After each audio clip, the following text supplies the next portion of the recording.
حضرت علی المرتضیٰ شرع خدا کرم اللہ وجہ کریم ارشاد فرماتے ہیں کہ جب تم اپنی بہن کے گھر جاؤ تو اپنے بساط کے مطابق لے کر جاؤ، کیونکہ تمہاری بہن کا تم پر حق والدین کی وراثت سے ملا ہے، اور انتہائی بد نصیب ہے وہ شخص جس کی بہن ناراض ہو اور اس کی یا اس کی بہن کی موت واقع ہو جائے۔ محترم ناظرین، آج کی یہ ویڈیو ہر انسان کو ضرور دیکھنی چاہیے، چاہے وہ مذہب یا کسی بھی مسلک سے تعلق رکھتا ہو، کیونکہ بہنیں تو ہر کسی کی ہوتی ہیں۔ بہنیں تو ماں کا روپ ہوتی ہیں جو اپنے بھائیوں کا ذرا سا دکھ بھی برداشت نہیں کر سکتی۔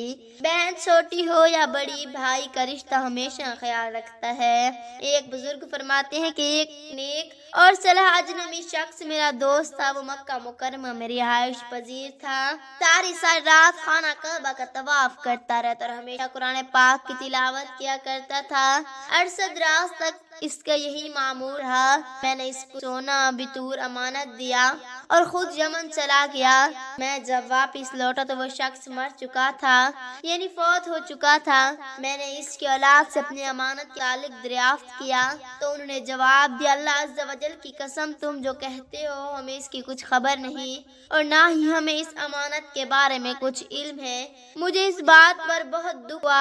خیر، میری ملاقات مالک بن رحمت اللہ علیہ سے ہوئی تو آپ نے مجھ سے دریافت فرمایا کہ اے میرے بھائی، تمہیں کیا پریشانی ہے؟ میں نے سارا ماجرا کہایا تو انہوں نے کہا کہ جمعے کو آدھی رات کے وقت جب مطاف یعنی طواف کی جگہ میں کوئی نہ ہو تو تم رکن یمانی اور مقام ابراہیم کے درمیان ہو کر بآواز بلند پکارنا، اے فلاں، تو اگر واقعہ اللہ عز و جل کا مقبول بندہ ہوا تو اس کی روح تجھ سے کلام کرے گی، اس لیے کہ ارواح مومنین رکنوں اور مقام کے درمیان جمع ہوتی ہے۔ وہ بزرگ فرماتے ہیں کہ جمعے کی رات آئی تو میں نے آدھی رات کے وقت رکن اور مقام کے درمیان کھڑا ہو کر بلند آواز سے پکارا، اے فلاں، لیکن کسی نے مجھ سے کوئی کلام نہیں کیا۔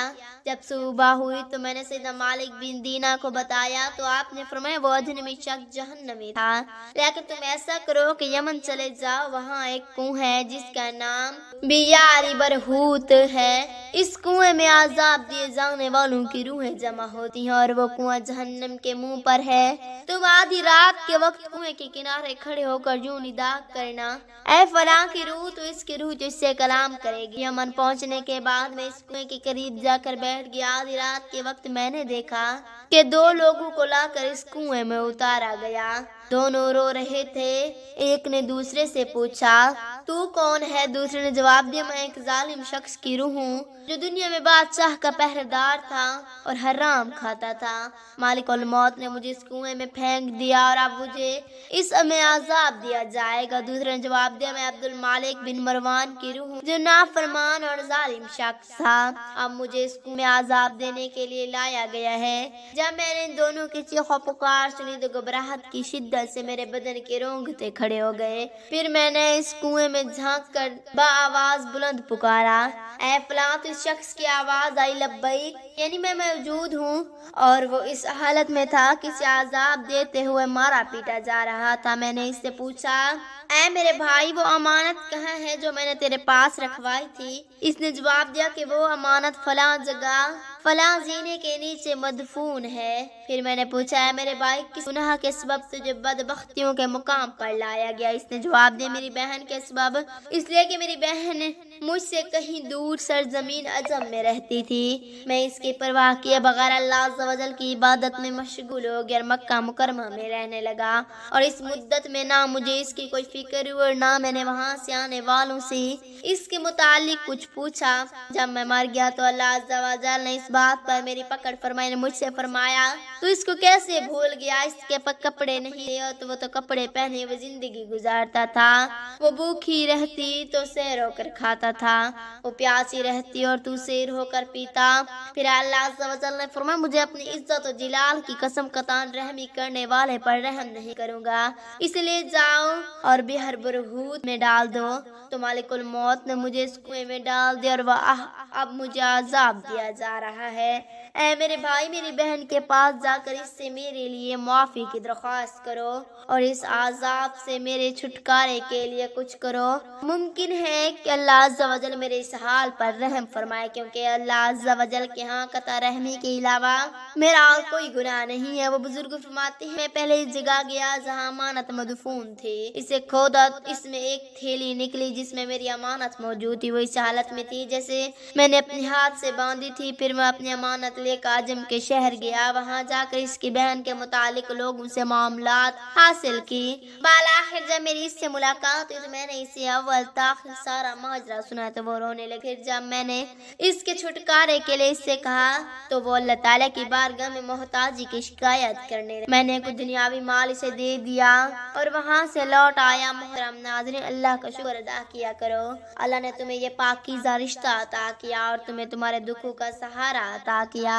بہن اگر تم سے عمر میں بڑی ہے تو وہ ماں کے حکم میں ہے، اس کا ادب و احترام قریب اسی انداز پر ہوتا ہے، چاہے جیسا کہ حدیث سے معلوم ہوتا ہے کہ اگر چھوٹی بہن ہو تو بھائی کو اس کا خیال ایسے ہی رکھنا چاہیے جس طرح ایک باپ اپنی بیٹی کا رکھتا ہے۔ پس ہر مسلمان کو چاہیے کہ صلہ رحمی اختیار کرے۔ رسول اللہ صلی اللہ علیہ وآلہ وسلم کا فرمان عالی شان ہے، صلہ رحمی رزق کو بڑھاتی ہے۔ صلہ رحمی عرش سے لٹکتی ہوئی اللہ عز و جل کی بارگاہ میں التجا کرتی ہے، اللہ تو اسے ملا تو مجھے ملائے اور تو اسے کاٹ جو مجھے کاٹے۔ تو اللہ تعالیٰ فرماتا ہے، مجھے اپنی عزت و جلال کی قسم میں ضرور اس کو ملاؤں گا جو تجھے ملائے گا اور ضرور اسے قطع کروں گا جو تجھے قطع کرے گا۔ عزیز و اقارب یعنی رشتہ داروں کے ساتھ حسن سلوک سے رہنے صلہ رحمی یعنی قراب داری کہتے ہیں۔ رشتہ داری کی اولین بنیاد والدین ہیں، انہی کے ذریعے تمام رشتہ داریاں قائم ہوتی ہیں۔ بھائی بہن کا رشتہ انہی کے دم سے ہے۔ رشتہ داروں کا تعلق ہر انسان کے ساتھ وہی ہے جو اس کے تعلق اعزا کا ہے، جن کی مدد سے وہ زندگی کی مختلف خوشیاں حاصل کرتا ہے۔ ہر عقل مند آدمی اپنے اعزا جسم کو صحت مند اور قوی بنانا ضروری سمجھتا ہے، کیونکہ اسی کے بدولت وہ خود صحت مند اور قوی بنتا ہے۔ بالکل اسی طرح رشتہ داروں کی مدد دراصل اپنی ہی مدد کرنا ہے۔ ہر مسلمان کا فرض ہے کہ وہ اپنی حیثیت کے مطابق اپنے خویش و اقارب کی مدد کرے۔ سورۃ بنی اسرائیل میں اللہ تعالیٰ فرماتا ہے، قرابت داروں کو اس کا حق دو۔ ناظرین، محتاج اور غریب رشتہ دار ہماری امداد کے مستحق ہیں۔ اکثر دیکھا گیا ہے کہ ایک بھائی کو دنیا کی تمام آسائش میں دوسرا بھائی کوڑی تاج ہے، لیکن امیر بھائی اپنے غریب بھائی سے بے نیاز اور لاپرواہ ہے۔ ایسا طرز عمل صلہ رحمی کے اسلامی اصولوں کے صریح خلاف ورزی ہے۔ ہمارے رشتہ داری ہماری صرف مالی امداد کے مستحق نہیں ہے بلکہ ہر طرح کی امداد کے ہیں۔ ہمیں ان کے اخلاقی مدد بھی کرنی چاہیے۔ وہ پریشان ہو تو ان کی ہمت بڑھانا چاہیے، بیمار ہو تو ان کی عیادت کرنی چاہیے، ان کی خوشی اور غم میں شریک ہونا چاہیے، اور غلط راہ چل رہے ہوں تو انہیں سمجھ جانا چاہیے۔